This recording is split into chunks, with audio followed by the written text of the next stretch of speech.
పుదీనా పచ్చడికి పుదీనా, జీడిపప్పు, జీలకర్ర, 4 పచ్చిమిరపకాయలు, వెల్లుల్లిపాయలు. పుదీనా వేసుకోవాలి. కారంతో వేసుకున్నాను, లేదు కదా. పచ్చిమిరపకాయలు మొత్తం అన్నీ వేసుకొని వేయించుకోవాలి.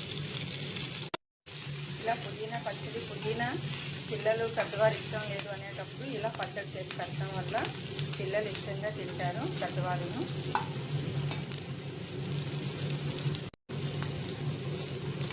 ఇప్పుడు స్టవ్ ఆఫ్ చేసుకోవాలి. ఇలా మొత్తం అన్నీ వేయించుకునేవి మిక్సీ జార్లో వేసుకొని మిక్సీ పెట్టుకోవాలి. ఇలా మిక్సీ జార్కి వేసుకొని ఇప్పుడు పచ్చిది కడిగి పెట్టుకున్న పుదీనా కూడా వేసుకొని మిక్సీ పెట్టుకోవాలి. తగినంత ఉప్పు వేసుకోవాలి.